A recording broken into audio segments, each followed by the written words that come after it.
Pa evo mi smo centar, znači kršćanski centar za rehabilitaciju ovisnika, prvenstveno, znači ovo je naša nekakva prvotna zadaća i cilj.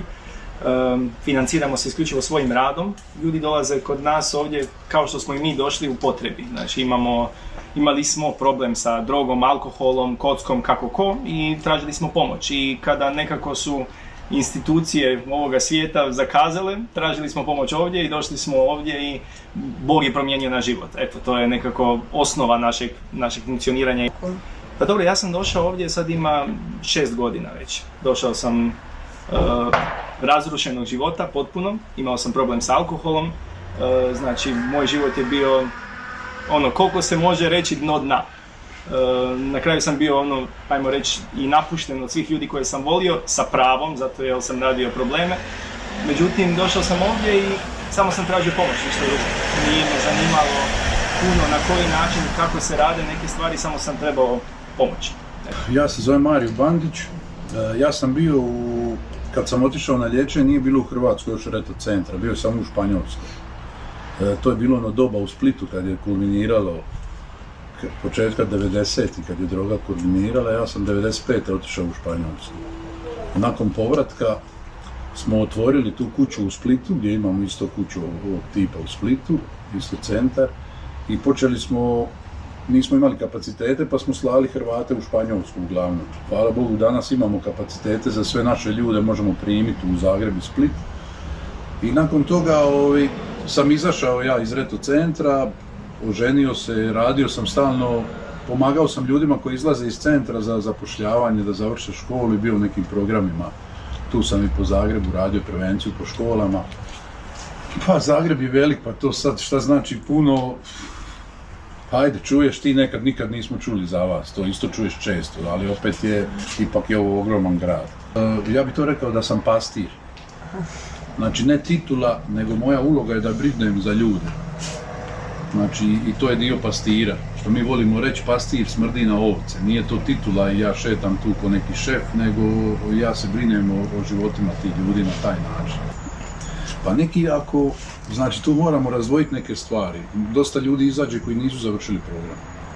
Znači opet kako je dobrovoljan centar, čovjek kaže ja idem ća i ti mu kažeš ali vidi ima tu još zaraditi, nije to, ali ja imam ovo, imam ono i ljudi odu i poslije završi svakako.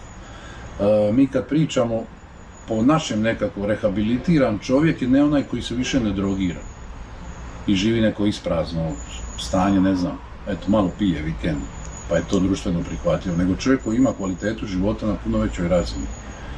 Tako da ajde mi gledamo neki generalno, gledajući i Španjolsku i nas, jer Španjolska mi priča o brojkama, neki 100.000 ovisnika je prošlo kroz centar u Španjolskoj. Oni imaju brojke neke 30%. Ja bi isto tu, nismo sad specificirali sve, ali tu smo negdje 30% ljudi koji prođu program.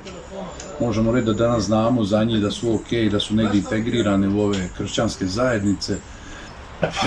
Pa imamo i bračnih parova, imamo sad tu i neke zaljubljene i sve to ima, ja mali život, mi smo, kako meni kaže, jedan prije, vi ste država u državi, tako da mi imamo tu resurse. U Splitu je, na primjer, centar, ima 14 bračnih parova, koji su ljudi se upoznali u centru, ženili, nastavili tu živjeti i raditi. Trenutno imamo oko 33 momaka i ima 20 djevojaka i sad tu su bračni parovi. Pa neki 70-ak smo, kad se skupimo na sastanku oko 70.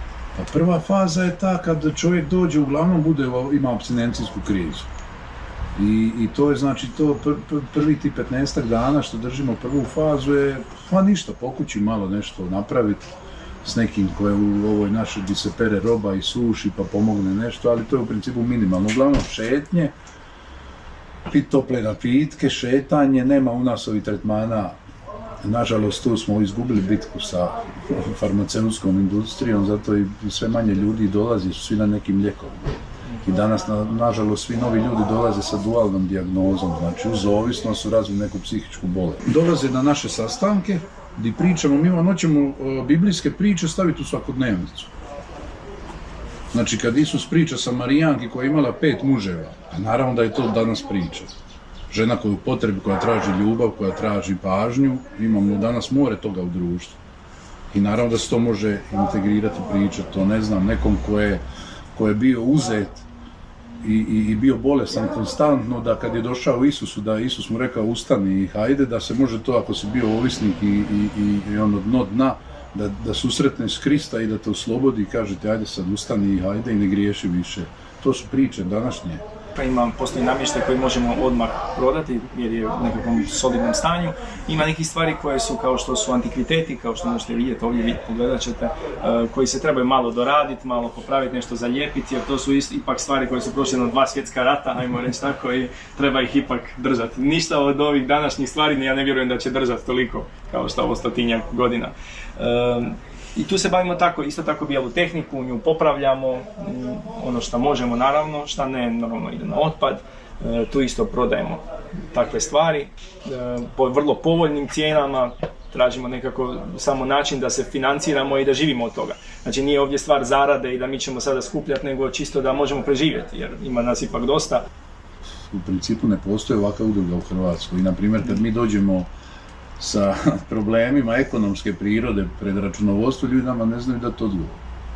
Mi smo tretirani kao firma, a sve smo samo nismo firma. Razumite? A nemaju oni odgovor šta s nama. Mi od zarade financiramo ljude u kući koji ne mogu raditi, treba to sve opskrbiti. Pa ljudi nas zovu, obično imaju neki komad namještaja koji im je višak, imaju neki podrum za očistiti, neki tavan za očistiti, neku selidbu isto tako za napraviti, pa kažu vidi ovo mi ne treba više, ali želite to uzeti. I onda ako je nešto iskoristivo za nas, ako se može prodati, onda mi to besplatno odvozimo. Na jedan način pomažemo i tim ljudima da se oni riješe nekih stvari koji ne znaju kuće s njima, razumijete?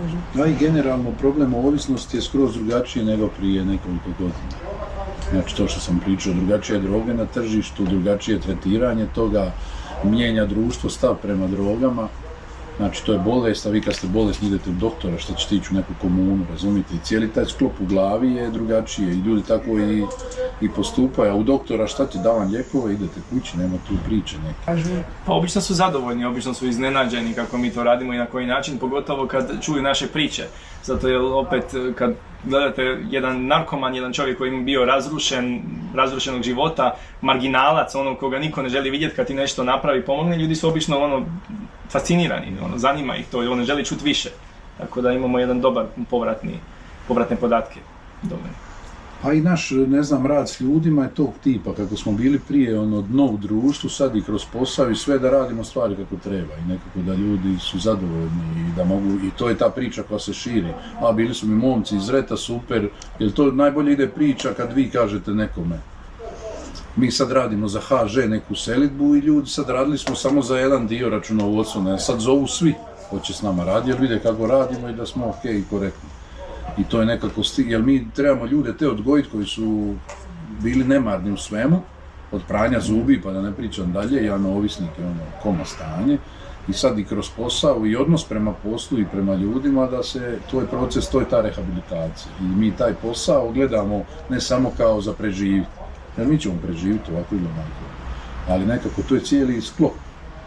Znači taj neki duhovni program koji mi imamo ujutro, pa taj proces radne terapije koja je neminovan danas u društvu, onda poslije neki odnos ovako u zajednici s ljudima, to je sve neko brušenje za život.